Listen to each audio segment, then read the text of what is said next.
Today would have been my mom's 70th birthday had she not passed away from non-Hodgkin lymphoma on January 23rd, 2016. Exactly 10 years ago, I watched her body be cremated, which is the last moment I included in my book, Losing Linda Mae, a Cancer Caregiving Memoir.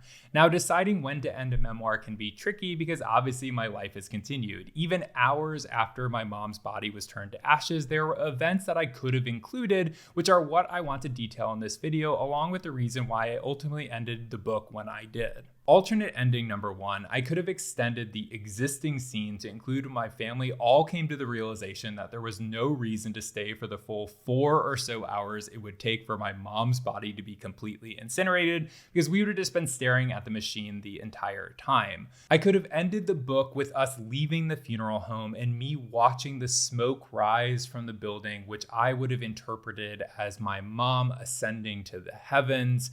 My brother Lance and my sister-in-law Amy, they actually stayed behind because they had ridden separately from our dad, our sister, our mom's best friend, and I, and they watched the smoke for quite a while. And when they eventually turned their car on, they heard Bob Marley's Don't Worry, and they interpreted that as a sign from our mom. Alternate ending number 2, the evening after the cremation, we had a birthday/celebration of life party for my mom with the staff from the family dental practice. All things considered, it was actually a really fun, jovial night, which was a welcome reprieve from all the sadness that we were feeling.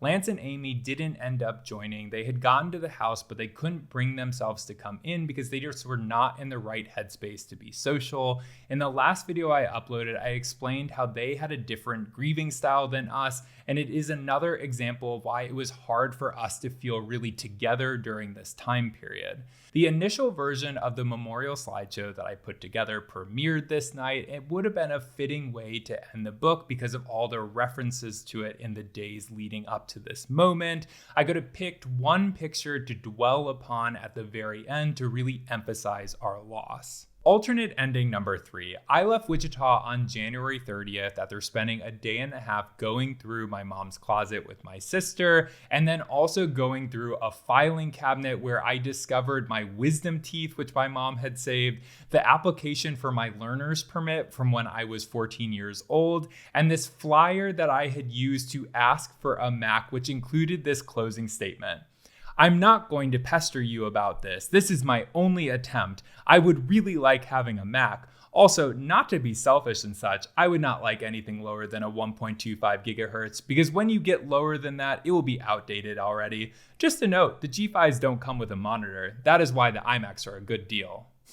I could have ended the book with my flight from Wichita taking off as the full circle moment of when I arrived there in April of 2015 to be a primary caregiver for my mom, or it could have come to a close when I landed in New York City and returned to my apartment officially momless, and perhaps I would have contended with her pajamas that were still hanging in my closet waiting for her to return, which, by the way, I did not touch until I had to move from that apartment in 2019. And finally, alternate ending number 4, I could have jumped in time to February 11th when I arrived in Wisconsin for my mom's memorial service and captured everything that occurred in the days that followed, which included spending time with 3 of my closest friends who came to support me, 2 of whom are in the book, James and Emily, doing a rehearsal at the church with my dad, my siblings, and my dad's side of the family because tensions were running really high with them in the aftermath of my mom's passing, playing a lot of Rook and Cards Against Humanity, both of which are referenced earlier in the book, and of course the service itself, which would have included the final full eulogy from Judy and also a sermon that was so generic and disconnected from my mom that it enraged me.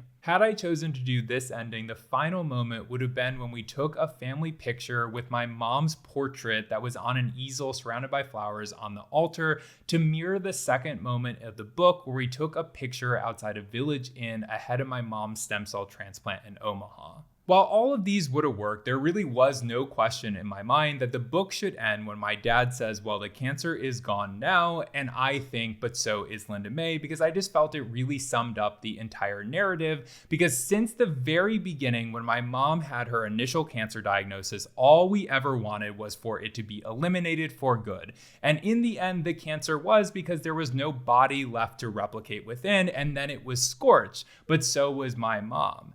This part of the book is probably what I edited the least throughout the entire process. In fact, before recording this video, I went back to the very first draft and found that the last 2 sentences are the exact same. Let me know in the comments if you agree with my decision to end the book when I did. Normally, at this point in the video, I'd be saying when I'm releasing the next one and what it will be about, but this actually concludes all the companion content for Losing Linda Mae. If you have been one of the few who have followed along as I've been uploading these on the 10-year anniversaries of all the events in the book, thank you so much for your support and the likes. As a self-published author, I would greatly appreciate if you continue to spread the word about my book and this content.